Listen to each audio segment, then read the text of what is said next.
Welcome to Straight Talk. I'm Eugene Chan. Joining us to share her views on how Hong Kong can be a super connector for our nation's 15th five-year plan is Professor Priscilla Leung, a member of the Hong Kong Legislative Council, a member of the Basic Law Committee, and a delegate to the National People's Congress. A practicing barrister and professor at City University School of Law, Professor Leung brings decades of legal and legislative experience to her work, bridging Hong Kong and the national policy framework. Welcome to the show for the third time, Priscilla. Thank you, Eugene. Right, it's been wonderful having you again. And today is a very important topic about the national 15th five-year plan. See, the two sessions have wrapped up in Beijing, and this plan has been adopted. This strategic roadmap sets our nation of our direction until the year 2030, and it is the first to be fully implemented under the second century goal. Maybe you can talk about where Hong Kong fits into this grand plan in a bird's eye view so that the viewers will be able to see it from a more macroscopic direction. Yeah, thank you, Eugene, for your question.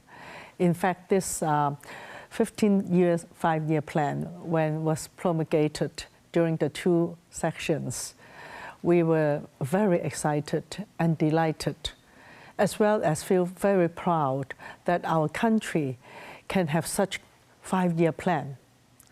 First of all, it is not only a five-year plan for China, as well as for Hong Kong SAR and Macau SAR, but more important, it is a five-year plan for the world. There are so many perspectives that in the five-year plan that our leadership in central government emphasize that the development of our country adhere firmly to the rule of law. That is very important announcement and commitment as such a huge country composing of 1.4 billion people. That is sort of a commitment that China, after the 14th five-year plan, where at that time we are talking about how to participate deeply to improve the international rules, how to learn and then train up our own international talents, especially legal talents. This five-year plan, we show the commitment and also our willingness to bear global responsibility as a big country under the very intensive global relationship. So that's why I said it's very important for every other country to have a look at our five-year plan, because that means China emphasize that they will play a key role in setting up international rule and order and convention, as well as the rule for development and trade. And that means all players will have a look at it with a clear idea what China is going to. Right. Priscilla, thank you for a very strongly worded but carefully phrased summary of how important the 15th five-year plan is. May I ask you how different is this five-year plan compared to before? Because you are at the highest level listening to the deliberation. And also, specifically, how different is it in terms of expectation for Hong Kong's role? Because in the past, it's always from one-way support to sort of a two-way empowerment to national development. Maybe you can elaborate a bit more on that for us. Yeah. Firstly, this 15th five-year plan emphasizes a lot on the international role of China, both economically, politically, legally, and socially. So you can see in all aspects, China is actually setting a plan that will also influence the world. For example, we have a very, very influential code on the ecological, environmental law. That is the first time for the world to have such a strong commitment in terms of codification of promises to protect the Earth's environment. So in terms of Hong Kong, we have to learn the history of this 5-year plan. When China was first formed after this Second World War, actually our country suffered from a lot of pain out of economic recession, etc., etc.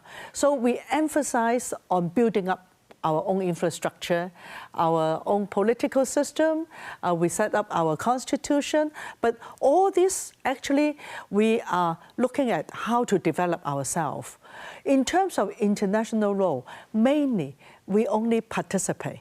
We fight and we try to strive as one of the members of important organizations like UN and WTO, etc. It even takes longer time until 2001 China entered.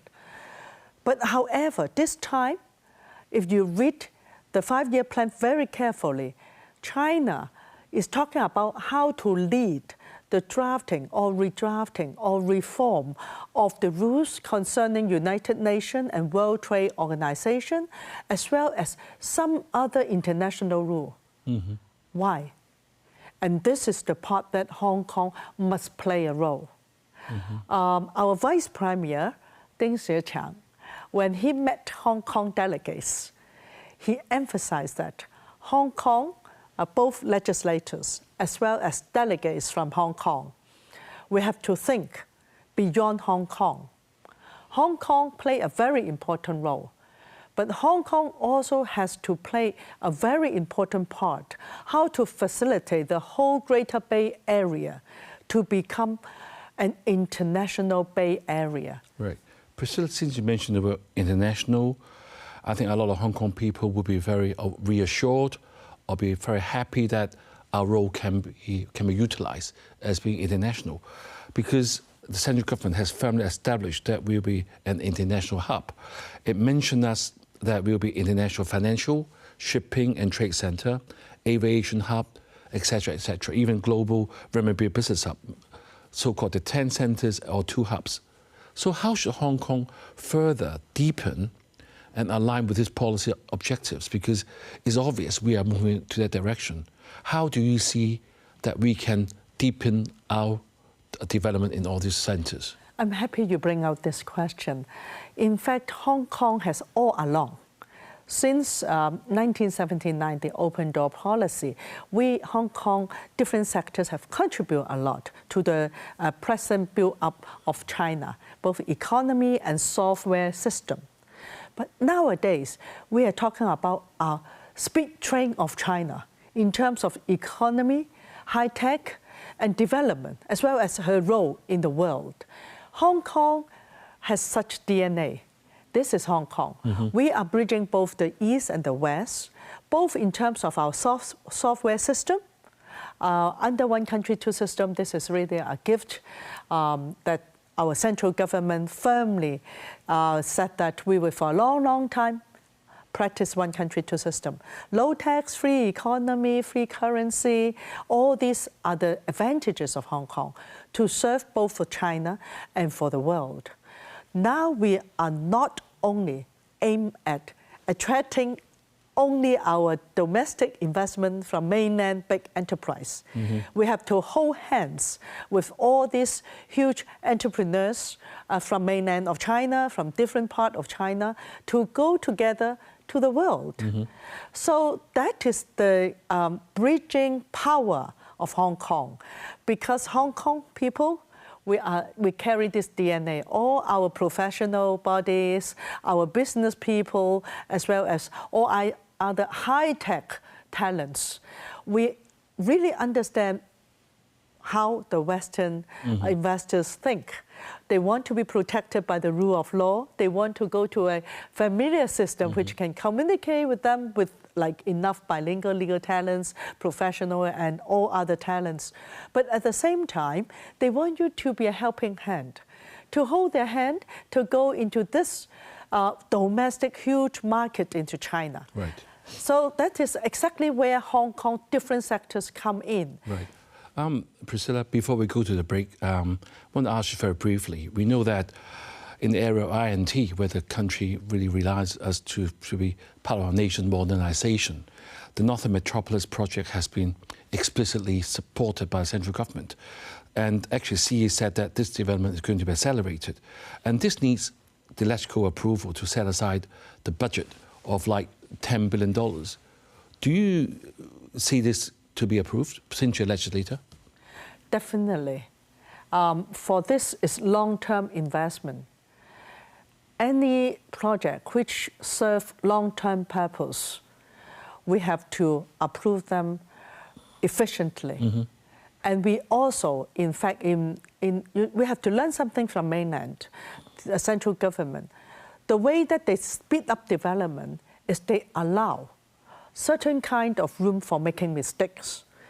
When you try to explore yourself into big projects, mm-hmm. but that we can set a room. Okay. In terms of that, funding is very important for high talents, for research, for entrepreneur, for startup. If we support, for example, 100 projects, if we have 5 become today's Yahoo, yes. WeChat, already you win. Right. Priscilla, let's go for a short break now. We'll be back with more Straight Talk after the break.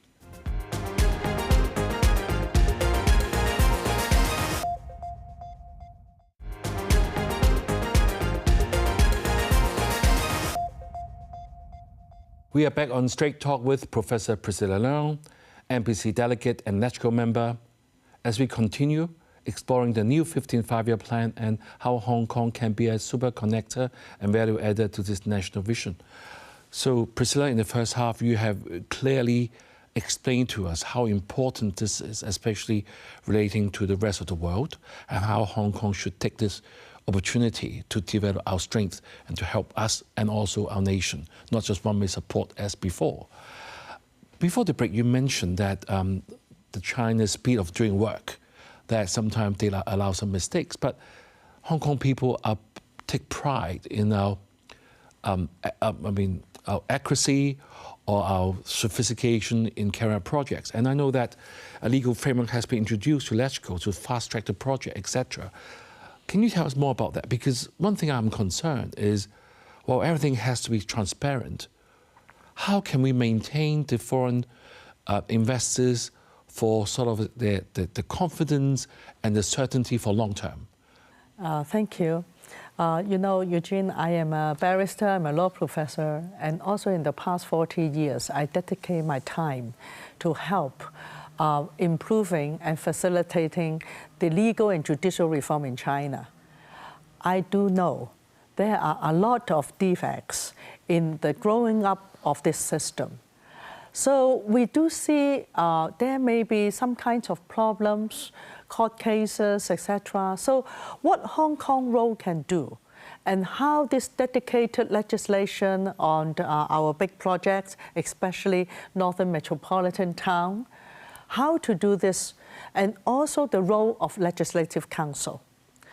Nowadays, the Legislative Council, we have to play the role both to serve Hong Kong as part of the team of governance, because we would propose a specific proposal that is workable. You don't just criticize or just say something very grand. We have to think in detail what I propose may work, okay? As a lawyer, we can easily target our role because we help improving the law, especially both the primary legislation and the dedicated legislation. We call it by law on different areas. A few days ago, they were discussed at the electrical. We still need to play a very important role under the executive-led system to check and balance. Hong Kong, under one country, two systems, with a very strong and a good brand name of rule of law and very strong judiciary system that's highly recognized. Yeah. So, sorry to barge in your statement. You mentioned about executive-led government. Yeah. I think a lot of viewers will sort of want an answer directly from you. Yeah. That when it's executive-led, will transparency and accountability like what we used to have, the Straits of Hong Kong, still be maintained. Yeah. Do you see any problem in maintaining that? To maintain the system, actually, the executive-led system is also serving the checks and balance system as designed by the Basic Law. The role of the Legislative Council is very essential, both, of course, in terms of policy making, as well as we also need to monitor how public fund is being spent, how the law being drafted. We have to say, there are also a lot of remaining loopholes I think people need to plug. It will be by and by. Like if we top up the bureaucracy system, like we said that the traditional bureaucracy always drag along the efficiency. There should be a good balance. Like for example, I do advocate to assign 10 billion Hong Kong dollar as loan to all the 8 UGC university, as well as those universities who plan to go to Northern Metropolitan Town. Why I need to advocate that? Because the pace to develop Northern Metropolitan Town, actually the pace is not as satisfactory. So we need to help and facilitate those universities who are actually pretty content with what they have and still already a lot to do. We need to give extra resources so that they may need a separate team to design such a huge project. So that is long-term investment. But if they have done something wrong, they need to report and accountable to the Legislative Council. And also, I think, never forget the judiciary. The existing systems still have judicial review. If the compensation, people find it unfair, they still have many other remedies and means to resolve it. Yeah. Right, Priscilla, going back to your area of expertise, you also mentioned one of the roles is to integrate with the Greater Bay Area. Yeah. This is exactly what law has to do. Yeah. But we are basically on 2 different systems. Yeah. I mean, it's continental law versus our common law system. So how do you see us having deeper integration? Because we have spent like at least a few decades under your directions as well. Yeah. How do you see the go further? Or have we done enough? I think, first of all, we need to remove some barriers that is removable, okay? Like, for example, if we have a list which does not relate to state security or very sensitive area, then in terms of personnel, in terms of material flow across the border, capital, as well as data, we may commonly use it. So how to do it?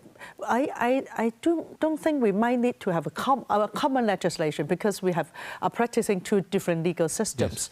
Yes. If better both sides pass a law that set up a similar standard, for example, IP recognition, intellectual property recognition. That we can start on, yes. We recognize it. Our IP can be recognized in a very speedy way in the mainland, or the Greater Bay Area.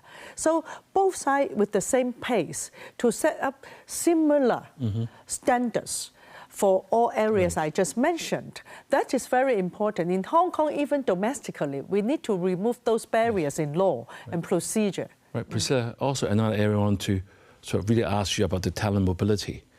We've talked about having talents in Hong Kong. I think Secretary Sun Xun has done a great job in bringing people to Hong Kong, but we still have to sort of align with national policies to align the 2 land professionals so that they can have mutual recognition and mobility. Yeah. We have been doing that for the last few decades as well. Yes. How much more can we do? I've been wondering. Just first of all, I want to encourage any talent from all over the world to come to Hong Kong. Right. I once had a dream that one of my law students could become an international judge in the United Nations. And this dream has come true this year, the happiest news for the 2 sections, as well as for Hong Kong. So what happened? We can make dreams. And that judge basically is jointly educated both in mainland and Hong Kong. And Hong Kong exactly fall under this super value added role. China want to go to international arena, but they might not have enough room or even curriculum to train the judges. But in Hong Kong, we can bring them to Hague, we can bring them to European Union, and even to UN. I did that. I took a delegation to train my students. And exactly, they were actually enjoying this privilege to understand how the world is operating. Then they won with highest vote in the interview to be elected as the UN judge. This is Hong Kong really contribute to train the talents. It can happen to law, it can happen to media, it can happen to other professions. Right. And we should have that higher goal, right. that Hong Kong join hands, we train talents in the Greater Bay Area. Right. One more thing that it's very good news that we're here.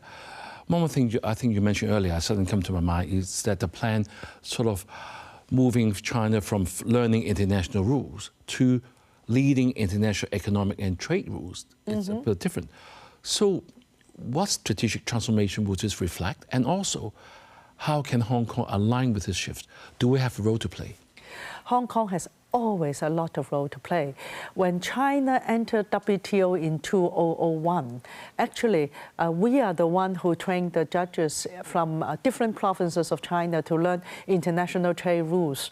So at that time, they're really like coming to learn something and already very happy to be able to participate in the international game. But now, after these 20 years, Hong Kong always provide a training bed or stepping point for this Chinese top talent to come to Hong Kong first, then to go overseas, then back to China. They are drafting and passing and enacting all those new legislation in China. And what happened is Hong Kong actually must continue to play that role. We, first of all, should send more of our young talents from all sectors to go to speak in different kind of international organization. Secondly, we should help the China talent to also go to this international organization. We jointly form a team or something. That is the pride for China as well as for Hong Kong. And how China come to the present China, also China, I have to say, I really appreciate our paramount leader, Xi Jinping. He has strong determination to rule the country by the rule of law. Right. Priscilla, I'm going to ask you the last question. You have to be very brief. The Xi has started drawing up our own very first 5-year plan to Hong Kong. Do you think we can keep up with the pace with the mainland? What do you think? We are learning, but I think we can do it.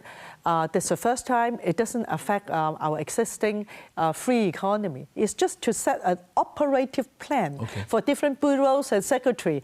They have to work out for this 5-year KPI to talk with the counterpart in mainland department, specifically, not only the secretaries, but also department head and maybe even branch head. Right. Priscilla, point by point. But there's a lot to digest, and I'm afraid we have to leave it here for now.